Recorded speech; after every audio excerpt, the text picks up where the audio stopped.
오늘의 말씀은 열왕기하 9장 1절부터 13절까지 말씀입니다. 선지자 엘리사가 선지자의 제자 중 하나를 불러 이르되 너는 허리를 동이고 이 기름병을 손에 가지고 길앗 라못으로 가라. 거기에 이르거든 님시의 손자 여호사밧의 아들 예후를 찾아 들어가서 그의 형제 중에서 일어나게 하고 그를 데리고 골방으로 들어가 기름병을 가지고 그의 머리에 부으며 이르기를 여호와의 말씀이 내가 내게 기름을 부어 이스라엘 왕으로 삼노라 하셨느니라 하고 곧 문을 열고 도망하되 지체하지 말지니라 하니 그 청년 곧 그 선지자의 청년이 길앗 라못으로 가니라. 그가 이르러 보니 군대 장관들이 앉아 있는지라. 소년이 이르되 장관이여 내가 당신에게 할 말이 있나이다. 예후가 이르되 우리 모든 사람 중에 누구에게 하려느냐 하니 이르되 장관이여 당신에게니이다 하는지라. 예후가 일어나 집으로 들어가니 청년이 그의 머리에 기름을 부으며 그에게 이르되 이스라엘 하나님 여호와의 말씀이 내가 내게 기름을 부어 여호와의 백성 곧 이스라엘의 왕으로 삼노니 너는 내 주 아합의 집을 치라. 내가 나의 종 곧 선지자들의 피와 여호와의 종들의 피를 이세벨에게 갚아주리라. 아합의 온 집이 멸망하리니 이스라엘 중에 매인자나 노인자나 아합에게 속한 모든 남자는 내가 다 멸절하되 아합의 집을 느밧의 아들 여로보암의 집과 같게 하며 또 아히야의 아들 바하사의 집과 같게 할지라. 이스라엘 지방에서 개들이 이세벨을 먹으리니 그를 장사할 사람이 없으리라 하셨느니라 하고 곧 문을 열고 도망하니라. 예후가 나와서 그의 주인의 신복들에게 이르니 한 사람이 그에게 묻되 평안하냐? 그 미친 자가 무슨 까닭으로 그대에게 왔더냐? 대답하되 그대들이 그 사람과 그가 말한 것을 알리라 하더라. 무리가 이르되 당치 아니한 말이라. 청하건대 그대는 우리에게 이르라 하니 대답하되 그가 이리 내게 말하여 이르기를 여호와의 말씀이 내가 내게 기름을 부어 이스라엘 왕으로 삼는다 하셨다 하더라 하는지라. 무리가 각각 자기의 옷을 급히 가져다가 섬돌 위 곧 예후의 밑에 깔고 나팔을 불며 이르되 예후는 왕이라 하니라. 자, 엘리사가 하나님의 지시하심을 받습니다. 그 지시하심이 뭐였냐면 예후를 북이스라엘의 왕으로 삼으라 하는 말씀이었죠. 자, 그러자 이제 엘리사가 자기의 제자 중에 한 사람을 불러서 기름병을 들고 길랏 라못에 가서 님시의 손자요 여호사밧의 아들인 예후를 찾아가서 그에게 기름을 부으라고 지시를 합니다. 자, 몇몇 단어들 한번 볼까요? 길랏 라못 하면 여러분 길르앗이란 단어가 나오면 요단강 동쪽을 생각하시면 돼요. 요단강 동쪽은 북이스라엘이 거의 차지하고 있었습니다. 자, 유다라는 나라는 즉 유다 남유다 왕국은 이 이스라엘의 남쪽 지역, 이 가나안 땅의 남쪽 지역을 차지하고 북이스라엘은 열 지파의 연합체이기 때문에 보다 큰 면적을 차지하는데 유다의 북쪽과 요단의 동쪽을 차지하고 있었습니다. 그러니까 지금 여기에서 예후와 그와 함께하는 사람들이 이 요단강 동쪽에 지금 있다는 것을 우리가 알 수 있겠죠. 자, 그리고 여기 보시면 여호사밧이라는 이름이 나오잖아요. 그래서 님시의 손자요 여호사밧의 아들인 예후를 찾아가서 이렇게 돼 있는데 많은 분들이 지금 바로 앞에 여호사밧 왕과 또 그의 아들들 여호람 그리고 손자 아하시야 이런 내용들이 이렇게 나오다 보니까 이 여호사밧이 남유다 왕국의 왕인가? 라고 생각할 수 있지만 우리가 잘 알다시피 이스라엘은 동명이인들이 많습니다. 동명이인들이 많기 때문에 일부러 할아버지, 아버지 이름을 대는 거예요. 여호사밧 왕의 아버지는 누굴까요? 여호사밧 왕의 아버지는 아사라는 사람입니다. 아사. 그래서 북이스라엘의 왕들이 쭉 나오고 남유다의 왕들이 쭉 나오는데 남유다의 왕들은 다윗의 후손들이잖아요.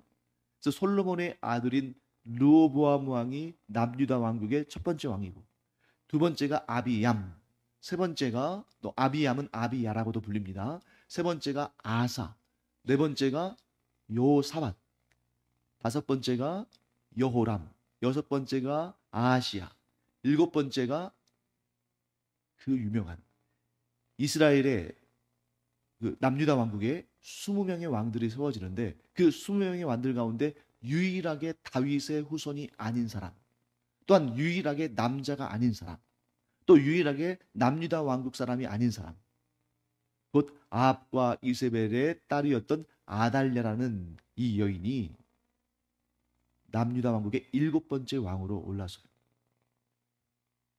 그렇기 때문에 여기 나오는 여호사밧은 아사의 아들이 아니잖아요. 그러니까 그것을 알려주기 위해서 이 예후가 여호사밧의 아들인데 여호사밧의 아들이라고만 소개되어 있으면 어떻게 되겠습니까? 이게 남유다 왕국의 여호사밧 왕의 아들인가? 그렇게 착각할 수 있으니까 누구까지 지금 언급한 겁니까? 할아버지까지 언급한 거예요. 심지어 어떤 경우는 너무 흔한 이름 같은 경우에는 증조 할아버지, 고조 할아버지까지 이렇게 언급을 하면서 그 사람이 어떤 가문의 사람인지를 명확하게 합니다. 여기 나오는 님시의 손자 그리고 여호사밧의 아들인 예후는 북이스라엘의 아주 실력 있는 사람, 특히 이 군사 분야에 있어서 아주 유명한 또 권세가 있는 그런 사람이다 하는 것을 우리가 좀 알아두면 좋을 것 같습니다. 자, 그때 하나님께서 엘리사에게 또 엘리사가 그의 제자 중에 한 사람에게 이 예후에게 기름을 부으라고 지금 이 사역을 지금 진행하려고 하는데, 자, 기름을 붓는 의식 언제 쓰임 받습니까? 자, 보통은 이스라엘 사람들은 대부분 다 머리에 기름을 붓기는 합니다. 근데 그때 붓는 기름은 뭐냐면 우리가 예수님께서 식사를 하시는데 어떤 여인이 와서 예수님의 머리에 기름을 붓고 또 머리카락으로 예수님의 발을 닦아드리고 하는 그런 장면들이 복음서에 나오잖아요. 그러니까 이런 것처럼 손님이 오셨을 때에 그 손님을 극진히 대접하는 그 예식 중에 하나로 머리에 기름을 붓는 그러한 그 방식이 있습니다. 예를 들면 이런 거죠. 이 이스라엘 땅은 아주 건조한 지역이고 또 그 건조한 지역이다 보면은 굉장히 이제 이 먼지들이 많이 일어나고 하잖아요. 그러다 보니까 손님이 오시면 보통은 발을 씻는 물을 내어드리고 또 조금 더 그 손님에 대해서 예의를 갖춘다면 머리에 바를 기름을 내어줍니다. 자, 머리에 왜 기름 바를까요? 건조한 지역이니까 발에 먼지가 가득 낄 것이고 건조하니까 머리카락에 정전기가 많이 나겠죠. 여러분들 경험해 보시죠. 여름에 여러분들 머리카락 빗거나 할 때 정전기 나타나 가지고 머리가 막 쭈뼛쭈뼛 서거나 하는 경우 별로 여러분들 그런 경험 없죠? 근데 겨울만 되면 날씨가 건조하니까 수분이 적으니까 막 머리 빗으면 막 정전기 일어나고 빗에 달라붙고 막 그러잖아요. 근데 이 이스라엘은 1년 내내 그렇다는 거죠. 거의 아주 짧은 우기를 제외하고는. 그러니까 그 머리카락을 정돈할 수 있도록 기름을 내어줍니다. 근데 여기서 말하는 기름은 그런 기름이 아니에요. 그런 기름은 아주 값싼, 평소에도 머리에 기름을 발라야 되는데 비싼 걸 쓸 수 없잖아요. 여기서 말하는 기름은 아주 특별하게 제작된 아주 가치 있는 관유를 의미하는 것이고 공식적으로 사용하는 기름이고 일상에 민간에서 사용하는 기름이 아닙니다. 그것을 붓는다는 것은 뭘 의미합니까? 하나님께서 특정한 직책의 사람들을 세우실 때에 그런 특별한 기름 부음의 절차를 이르게 합니다. 절차를 거치게 합니다. 그 특정한 직책 누구입니까? 왕이 있죠. 그 다음에 선지자가 있죠. 그 다음에 제사장이 있습니다. 자, 그럼 왜 기름 부음을 행할까? 자, 하나님은 눈에 보이지 않으시는 분이시죠. 눈에 보이지 않으시는 분이 어떤 사람에게 너는 왕이 되거라. 내가 너를 왕으로 세웠노라. 너는 선지자가 되거라. 너는 제사장이 되거라. 이렇게 해서 하나님께서 그에게 말씀하시고 그가 그 직분을 받았다면 그것으로도 충분히 하나님께서 세우시는 사람들이 될 겁니다. 하지만 문제는 뭐예요? 사람들이 모르죠. 사람들이 몰라요. 자, 예를 들면 오늘날 아마 가짜 목사들 엄청 많을 겁니다. 정식으로 신학대학원 나오지 않고 정식으로 또 목사고시 보지 않고 정식으로 목사 안수 받지 않고 자기가 목사네 하면서 그렇게 물을 흐리고 나쁜 짓 하는 그러한 아주 악한 가짜 목사들 많을 거예요. 왜요? 공식적으로 그가 신학대학원 나오고 목사고시 치르고 목사 안수 받았다는 것을 사람들이 확인을 못하니까 그냥 자기가 그렇다면 그런가 보다 하겠죠. 실제로 이런 일들이 얼마나 많이 있겠습니까? 그러니까 하나님께서 눈에 보이지 않는 하나님께서 눈에 보이지 않는 방식으로 사람들을 선택하시지만 그들이 사람들 앞에 설 때에는 이 기름 부음이라는 눈에 보이는 가시적인 행위를 통해서 이 사람이 하나님의 택하심을 받았다는 것을 공식적으로 선포하시는 거죠.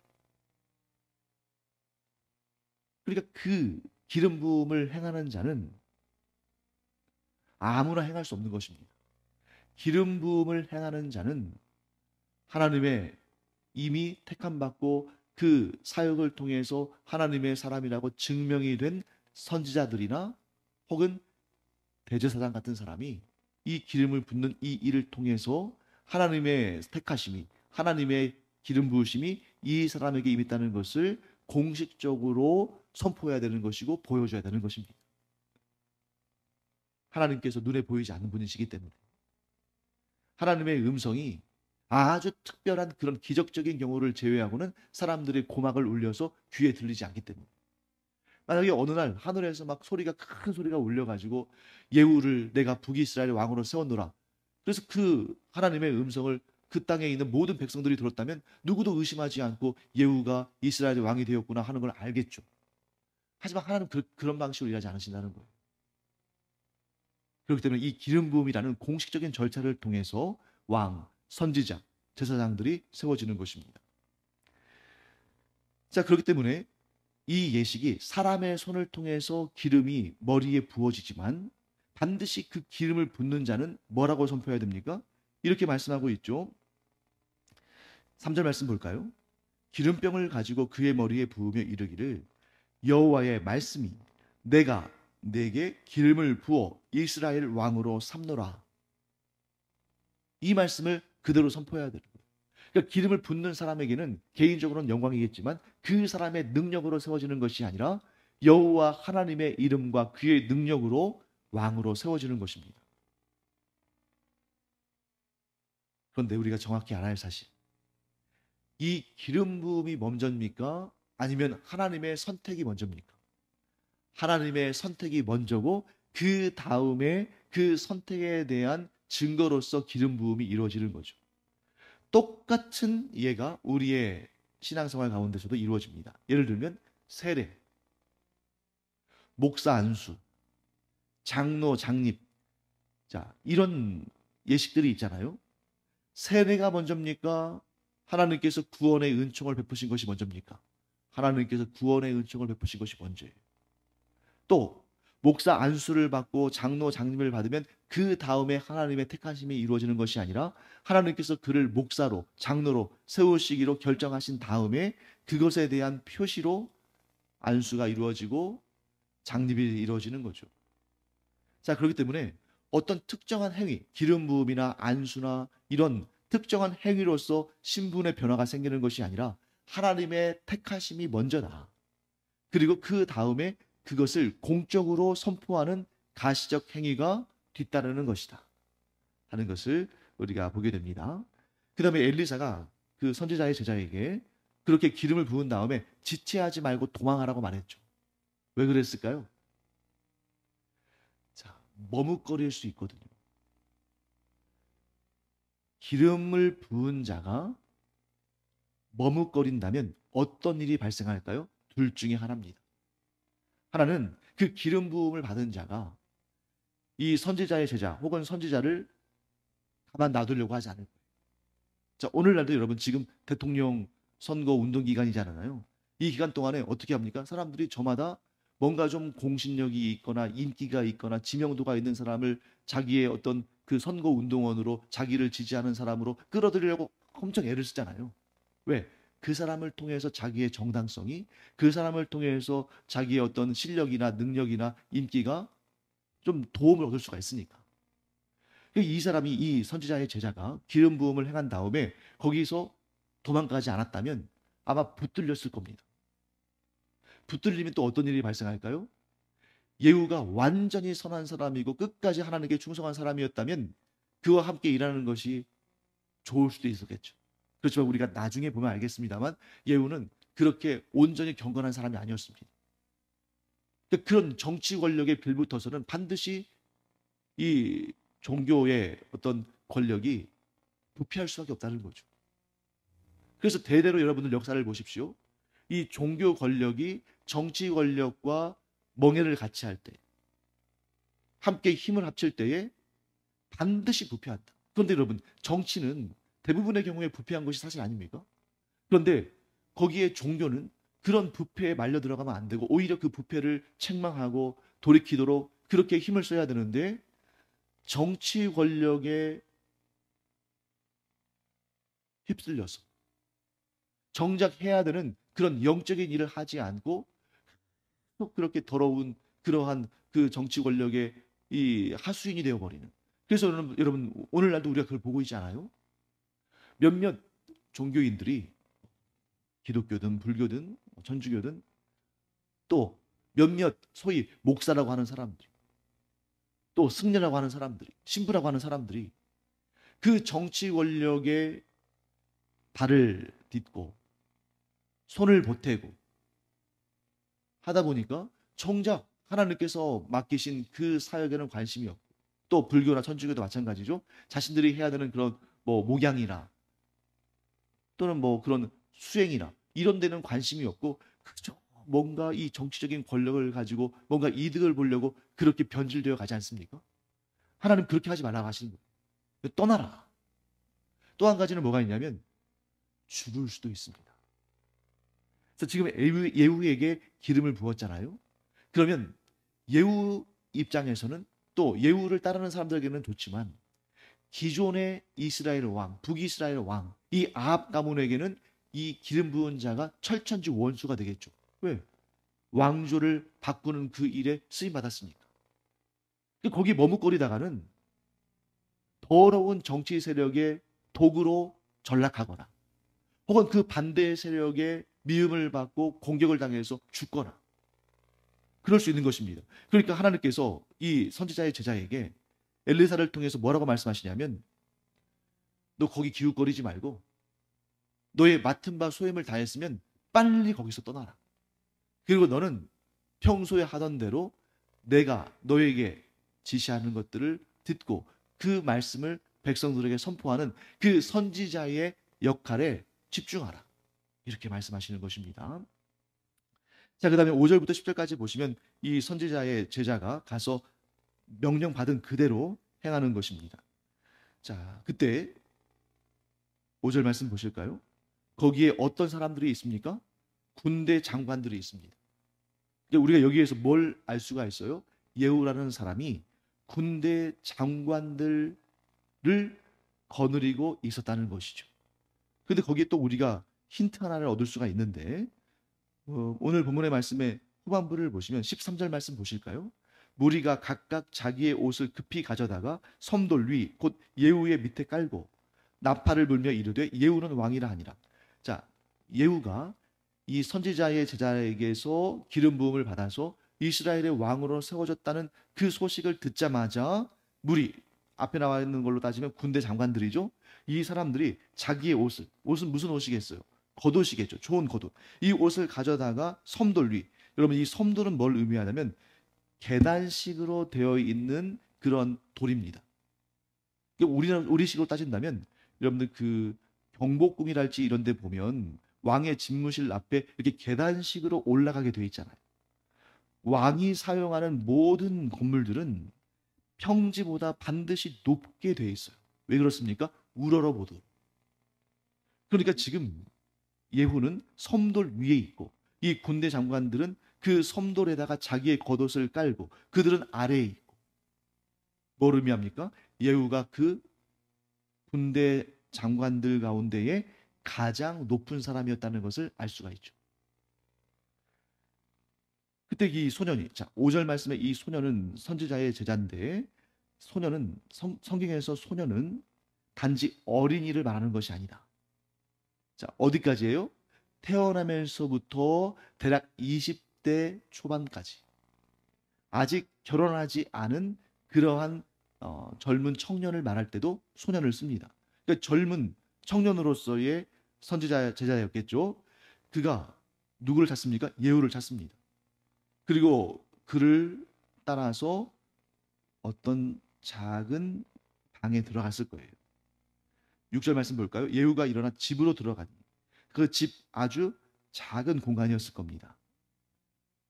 그때 그 머리에 기름을 부으며 그에게 이스라엘 하나님 여호와의 말씀이 내가 내게 기름을 부어 여호와의 백성 곧 이스라엘의 왕으로 삼노니 하고 쭉 얘기하죠. 그 다음에 중요한 게 있습니다.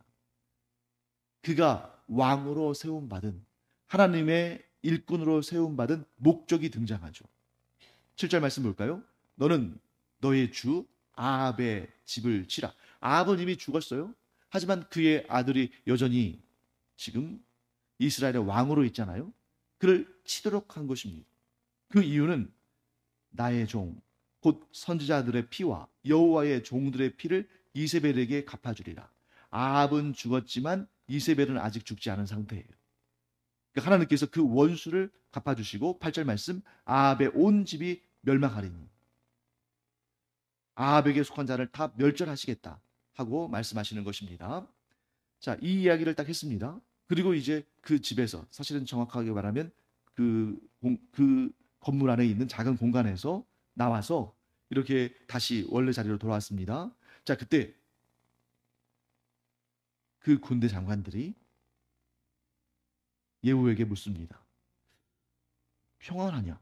그 미친 자가 무슨 까닭으로 그대에게 왔더냐? 자, 여기는 그냥 번역체니까 이렇게 했지 사실 존댓말로 했겠죠. 무슨 말로? 물론 이제 우리말처럼 이렇게 존댓말이 잘 되어 있지 않습니다만 그거 왜 왔습니까? 그 미친 사람이 왜 왔습니까? 왜 미친 사람이라고 말했을까요? 생각해 보세요. 그 나라의 군대 장관들 가운데 가장 높은 사람인데 이름도 얼굴도 알지 못하는 뭐 선지자의 제자라고는 하는데 어떤 젊은이가 찾아와서 그것도 그 군대 장관들이 모인 장소에서 그들 가운데 가장 높은 예후에게 따로 긴밀히 할 말이 있습니다. 이렇게 말한다는 것 자체가 너무 이상한 거 아닙니까? 그러니까 이 사람들이 너무 궁금한 거예요. 무슨 일입니까? 그러니까 예후가 뭐라고 말합니까?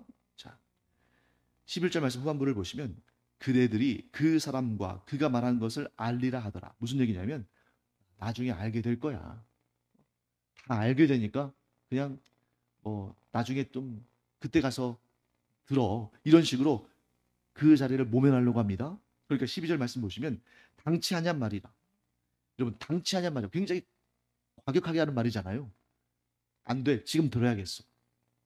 우리도 들을 권리가 있어. 우리 들어야 돼. 하면서 막 몰아붙입니다. 그러니까 예후가 여호와의 말씀이 내가 내게 기름을 부어 이스라엘 왕으로 삼는다 하셨다 하더라. 그 얘기를 그대로 전합니다. 자, 그러니까 그 얘기를 듣고 나서 이 무리가 군대 장관들과 군 지휘관들이겠죠. 자기의 그 옷을 가져다가 겉옷을 가져다가 섬돌 위 그 계단식으로 되어 있는 그 보좌 그곳에 깔고 예후의 밑에 그것을 깔아서 예후가 그것을 밟고 내려오게 합니다. 여러분 이 장면을 보면 뭐가 기억납니까?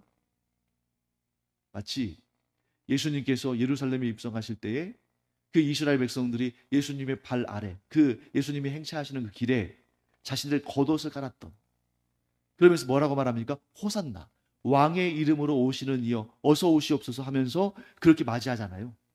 그 왕조가 바뀌는 그런 순간에 새로운 왕이 세워지는 그런 순간에 행하는 그런 모습들을 하게 되는 것이죠. 자, 여러분 여기에서 우리가 기름 부음의 의미를 살펴보겠습니다. 자, 기름 부음 무엇인가? 기름 부음이라는 것은 그가 하나님의 택하심을 받았다는 거잖아요. 하나님의 택하심을 받았다는 것은 뭘 의미하냐면 이제부터는 자기 자신의 힘으로 살아가는 것이 아니라 하나님께서 주시는 그 권위와 능력을 부여받아 하나님께 충성하며 살도록 하나님께서 그에게 기름을 부어주시는 것입니다. 자, 그렇기 때문에 우리가 여기에서 분명히 알아야 할 사실은 하나님께 기름 부음을 받은 자는 자기 마음대로 살 수 없어요. 왜? 하나님께 택함을 받고 하나님께서 맡기신 그 사명을 감당해야 되니까. 자, 그렇기 때문에 하나님께로부터 기름 부음을 받은 자들은 끊임없이 하나님께 여쭈어야 되고 끊임없이 자기 자신의 뜻을 쳐서 하나님의 뜻에 복종시켜야 됩니다. 이게 기름 부음 받음의 의미예요. 여러분과 제가 성령의 기름 부음 받은 자들이 되었습니다. 하나님의 택하심을 받고 하나님의 일꾼들로 부름 받은 거예요. 그러면 이 성령의 기름 부음을 받은 우리 그리스도인들은 어떻게 살아야 되는 것인가? 이제부터는 내가 나의 영광과 나의 욕심과 나의 힘을 위하여 사는 것이 아니라 하나님의 영광과 하나님의 뜻을 이루기 위해서 살아야 되는 것이다. 또한 이렇게 기름 부음 받은 자는 그 권세도 능력도 필요한 모든 것도 하나님께서 공급하신다. 그런데 그 사명을 잊어버리고 계속해서 세상 사람들처럼 자기의 육신의 유익을 위해서, 자기의 이름을 내기 위해서, 자기의 뜻을 이루기 위해서 그렇게 살아간다면 그것은 기름 부음 받은 자가 그 기름 부음 받음의 목적을 상실한 것이고 결국 하나님의 버리심을 받는 것이죠. 이 예후를 보십시오. 그가 하나님께로부터 기름 부음 받은 다음에 이 아합의 집을 멸절시키고 이세벨에게 그가 죽인 선지자들의 피를 갚는 그 역할 잘했습니다.